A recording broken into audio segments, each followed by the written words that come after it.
O vídeo de hoje é para deixar para você 7 dicas que, se eu soubesse aqui no início do cultivo, com certeza eu não teria perdido tantas suculentas no começo, né?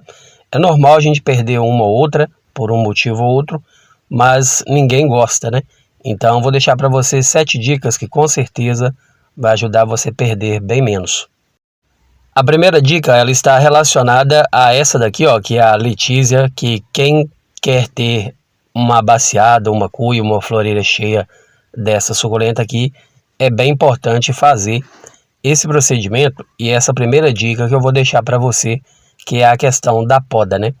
Que é também aí a decapitação. Muitas pessoas têm receio em podar as plantas, achando que vai matar a planta ou que está judiando da planta. E na verdade, podar a planta é o recomeço dela, é o reinício, né? Porque aqui, ó, à medida que elas vão crescendo, tomando sol ou não, ficando compacta ou não, elas vão ficando pernuda, caneluda, né? Elas ainda estão bonitas, mas se demorar a fazer a poda, elas vão ficando estranhas, né? Esquisitas. Vou mostrar para você uma outra baciada que a gente tem aqui, que é essa daqui, ó, uma baciada de litísia. Essa daqui foi podada há pouco tempo, a gente fez a decapitação de todas elas, colocou para enraizar e depois plantou. Então a gente podou, deixou ali 5 dias, né, depois da poda, e depois colocou no substrato e logo elas enraizaram. Aqui a gente tem algumas técnicas depois da poda para liberar raízes, né, como você pode ver aqui, ó. A gente tem aqui o costume de colocar a planta podada, embrulhada ali num pedacinho de algodão, logo ela enraiza e a gente retira ali o algodão com calma, né, com paciência depois, para não estragar as raízes. E é só plantar e a planta desenvolver. Uma outra questão que a gente usa aqui também por causa da poda, eu vou usar o exemplo dessa híbrida verde aqui, que como você pode ver, ó, ela está bem caneluda, bem pescoçuda, né, vamos assim dizer. E como você pode ver, ó, ela está com mudas tanto do lado quanto no caule, porém, a gente percebe que ela já tem dificuldade, ó, de levar os nutrientes pelo caule afora. Então, quanto maior for o caule, mais dificuldade tem de chegar os nutrientes na copa da planta, né?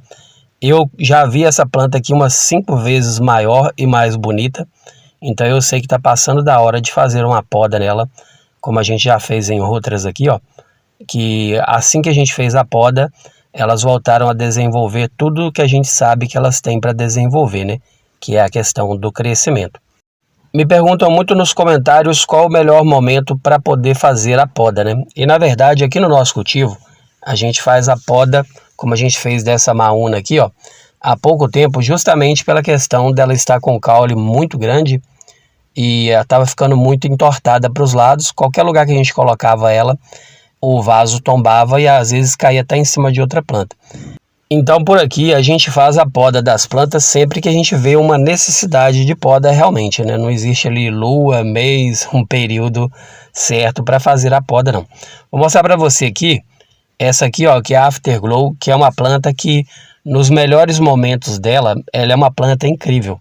Mas chega um ponto em que ela começa a dar alguns problemas, como essa daqui, ó, que é uma das que a gente tem aqui. Essa aqui começou a dar muita cochonilha carapaça no caule dela, então eu resolvi fazer a decapitação dela e coloquei ela aqui, ó, nesse vasinho vazio, né, sem nada, para poder enraizar. Essa também é uma técnica que a gente usa aqui, dá muito certo. Em questão de semana já começa a liberar as primeiras raízes aqui. Liberou a primeira raiz, já pode voltar com ela para o substrato e seguir a vida dela numa boa. Seguindo então para a segunda dica que ajudou a gente a perder bem menos plantas por aqui, vou usar o exemplo dessa Crispate Beauty aqui, ó, que nos ensinou muito sobre essa segunda dica que eu vou deixar para você agora na sequência. De replantar as plantas. Então a segunda dica do vídeo de hoje é a questão do replante. Porque muitas pessoas me pedem dicas nos comentários sobre a questão do replante, querendo saber também qual o melhor momento para fazer o replante. E a verdade é que não existe o melhor momento no cultivo das suculentas, né? A gente sempre faz tudo aqui em relação a elas de acordo com a necessidade mesmo. Assim que a gente vê algum problema nela, a gente vem cá e faz o replante. A mesma coisa pode ser com qualquer outra suculentas, né? Desde as consideradas mais simples até as consideradas mais raras. Viu que tem um probleminha nela? É bem importante fazer o replante Essa daqui, ó, é uma floreira, por exemplo, de Francisco Baldi e Equador. Essa floreira aqui, ela esteve muito bonita antes do verão começar, porém, depois desse verão brabo que nós terminamos, pelo menos aqui no hemisfério sul, que é o leste de Minas, foi necessário fazer o replante de algumas plantas aqui, porque elas começaram a perder muitas folhas, então ficou aquele caule muito alongado com pouquinhas folhas, né? Então eu achei melhor fazer a decapitação também, que também poda, né? E replantar todas elas para a floreira voltar ao estilo normal dela. Agora ela está bonita, mas há uns dias atrás ela não estava tão bonita assim. E essa questão do replante também é para realmente não perder a planta, né? Eu vou usar o exemplo dessa pálida aqui, ó. Quem tem ela no cultivo sabe que tem um momento em que ela chega no auge ali da beleza dela, que ela fica realmente muito bonita.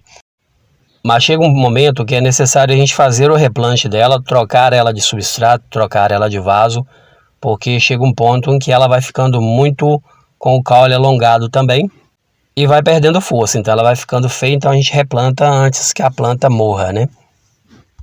Um exemplo também muito importante para os replantes é toda vez que a gente consegue plantas por aqui, a gente planta todas elas juntas numa bacia, né? Para começar ali preenchendo aquele espaço. E à medida que elas vão crescendo, elas vão tomando todo o espaço, então é bem necessário também fazer o replante assim que elas começam a crescer. É aquela velha história, né? Vai dando vaso de acordo com o crescimento da planta. Então a planta cresceu, é importante também dar um espaço maior para ela desenvolver melhor. O replante também ele é muito importante para ajudar numa questão como foi o caso dessa daqui, ó, que é a Dark Vader, que a gente tem uma aqui cristata, né? O replante ele é importante igual aconteceu com essa daqui. Um dia eu percebi que ela estava mudando muito a coloração dela e resolvi fazer um replante para dar um substrato novo para ela. Quando eu tirei essa planta do vaso, ela estava toda amontoada com outras, então não dava para ver o caule, né? Mas como eu já tinha percebido que tinha alguma coisa estranha na coloração dela, quando eu fui fazer o replante, o caule dela que deu para ver naquele momento, ele estava lotado também de cochonilha carapaça, estava definhando o caule da planta. Então, o replante também ele é muito importante nesse momento para poder a gente descobrir também alguns problemas com a planta. Um outro exemplo também que é bem importante em relação ao replante é isso aqui, ó. Quando eu faço o arranjo, eu coloco algumas coisas nele para a gente ver o desenvolvimento da planta. Igual aqui, coloquei alguns utensílios, né? Alguns enfeites. E no início a gente via todos eles, agora ó, não vê mais quase nenhum deles, né? Então isso aqui é um indicativo de que a planta cresceu, desenvolveu e que ela já quer um novo espaço também. Então essa semana eu já vou retirar algumas aqui, já retirei uma que estava aqui na ponta, que já estava bem desenvolvida e já estava até sufocando as outras. E agora essa semana eu vou fazer o replante das outras também, colocando elas num espaço maior, porque elas chegaram há pouco tempo para a gente lá da Criousa, mas o desenvolvimento delas estão acelerados, né? Como você pode ver, ó. A planta já está crescendo, já está liberando até mais raízes no caule aqui para mostrar que está querendo um novo espaço. Então é bem importante fazer o replante também por causa disso. A terceira dica para salvar as suas plantas e não perder elas é retirar mudas, né? Aqui eu vou deixar o exemplo dessa orelha de burro aqui, ó, que é uma calanque, né, uma calanchoe, que é uma planta lindona. Ela, como você pode ver, ó, ela tem realmente essa característica de dar muitas mudas em volta das folhas, mas ela também tem essa característica de dar muito mais mudas ainda quando ela percebe que ela corre risco de vida. Quem vê essa planta, do jeito que está aqui, ó, ela está lindona. Porém, quando ela dá essa haste central, ela dá uma haste floral, que já está começando aqui, ó. Quando essa floração abrir, logo em seguida essa planta ela vai definhar toda. Então por isso é muito importante retirar essas mudas, colocar no novo vaso, porque essa planta, embora ela esteja espetacular agora, mas daqui uns dias ela vai definhar e morrer toda. Então fica para você também essa dica aí de toda planta que dá haste central. É importante quando ela der mudas, você retirar as mudas e replantar, porque quando ela dá muda, é uma maneira inteligente aí que a natureza tem de continuar perpetuando a espécie, né? Então no caso aí essas mudinhas é o que vai salvar essa espécie para você continuar tendo a planta. A quarta dica também, que depois que nós aprendemos, salvou muitas plantas nossas aqui, foi a usar enraizador nas nossas plantas. Então, não importa aí a marca, né? Qual marca que for, mas é bem importante usar enraizador nas plantas, pelo menos aí uma vez por mês, porque isso vai ajudar elas a desenvolver as raízes, né? Estou mostrando aqui os dois, o fertilizante e o enraizador, para você ver que realmente vem escrito na embalagem enraizador, né? Normalmente tem esse desenho de tipo uma planta com a raiz bem grande para indicar que é um enraizador. E faz muita diferença no cultivo, porque aqui eu vou deixar para você o exemplo dessa baciada aqui, ó. Há poucos dias atrás, no meio aí do verão brabo mesmo, essa bacia aqui, ela meio que definhou, né? Todas as plantas que estavam aqui, elas deram uma diminuída grande mesmo no tamanho, no crescimento. E aí, usando o enraizador, elas voltaram a desenvolver novamente e estão voltando a ficar lindonas de novo. A mesma coisa aconteceu com essa daqui, ó, que é uma híbrida de Mona Lisa, que também pegou muito fungo no verão passado, há poucos dias atrás. E aí eu tive que fazer uma decapitação e logo em seguida eu joguei o enraizador no solo, né, próximo a onde ela estava plantada.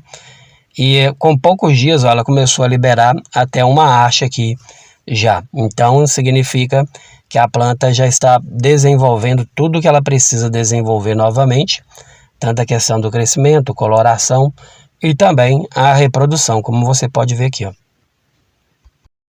Então, assim, tem momentos que a gente pensa que vai perder a planta e algumas atitudes ajudam a salvar aquela planta e, na sequência, ela desenvolver até melhor do que ela estava desenvolvendo antes. Então, por isso que eu deixei aí para você o título que, se eu soubesse disso no início, eu não teria perdido algumas plantas. Depois que a gente aprendeu, a gente salvou muitas plantas aqui.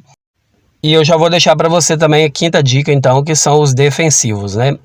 Normalmente a gente usa aqui o Provermin para colocar no substrato quando vai preparar ele, para evitar questões de nematóides ou vermes ou larvas no solo, né? Que a gente sabe que esses bichos, eles vão lá para a raiz, come tudo e destrói a planta toda. Então, é bem importante usar. E também a água oxigenada, 10 volumes, que é aquela diferida, a gente usa pelo menos uma vez aqui por mês também, aplicando nas plantas, né? Uma colherzinha ali para 1 litro d'água.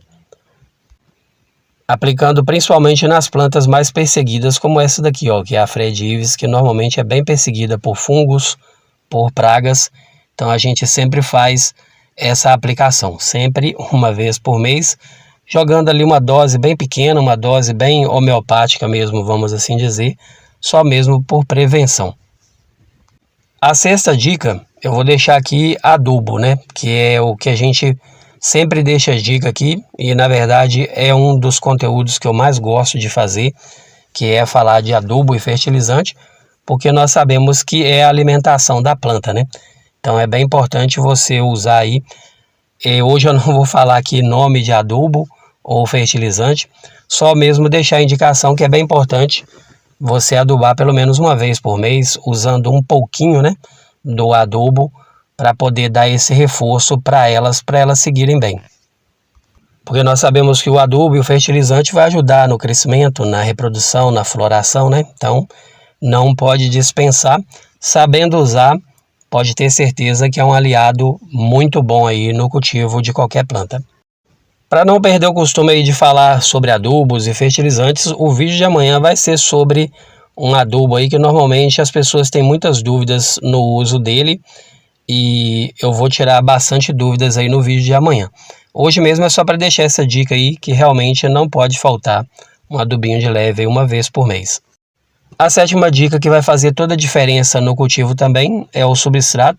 Importante que seja, principalmente no cultivo das suculentas e cactos, um substrato muito drenante, muito aerado.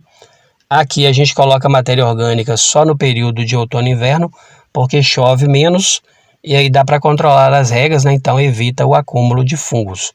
E não só mostrar o substrato e falar sobre ele, mas falar também a importância de trocar o substrato pelo menos a cada 3 meses, 4 meses, não trocar ali a receita, pode ser a mesma, né? Aqui mesmo que a gente segue a mesma receita há um bom tempo, mas eu digo trocar ele sim, mudar o que está no vaso e colocar um substrato novo, porque com as regas, com a chuva, muitos dos nutrientes que você colocou quando fez vai embora, né?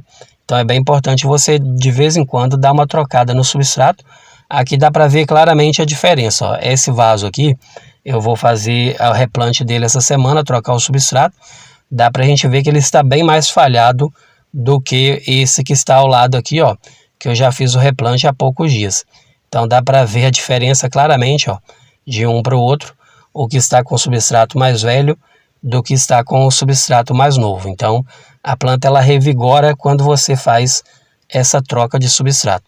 E uma diquinha extra para você aí, como sempre, ó, sempre que você tiver facilidade com uma planta, faz a poda de beliscão nela, retira mudinhas e coloca ela no outro vaso e vai espalhando, porque essa também é uma forma de você renovar a sua planta e nunca mais perder a espécie da planta, sempre perpetuar ela para todo lado. Essas dicas que eu passei para você são dicas que a gente foi pegando também no dia a dia, no início do cultivo principalmente, a gente via muitos vídeos de dicas também, e a gente foi pegando essas dicas com pessoas que têm plantas espetaculares, né? E aí, ao ouvir as dicas, a gente pensava assim, opa, se a pessoa tem essas plantas bonitonas aí, tá deixando essa dica, é porque se eu fizer mais ou menos assim, as minhas também vão ficar. E também porque muitas pessoas me pedem muitas dicas relacionadas a tudo isso que foi falado no vídeo. E aí, para não fazer um vídeo sobre cada tema, eu separei aqui 7 deles e incluí nesse vídeo aí, tá certo? E aí, se você é iniciante no cultivo, qual dessas dicas do vídeo de hoje foi mais importante para você? Deixa para mim nos comentários, tá bom? E aproveita e deixa aí de onde você assiste, que é bem importante para nós sabermos aqui até onde chega aí os conteúdos e informações. Esse foi o vídeo de hoje, então eu espero que tenha sido útil aí para você, as 7 dicas, né?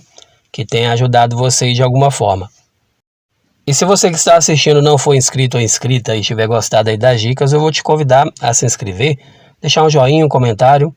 Fazendo isso, o YouTube entende que você está gostando, né? E aí pega todo o vídeo que eu postar aqui e manda para você nas notificações.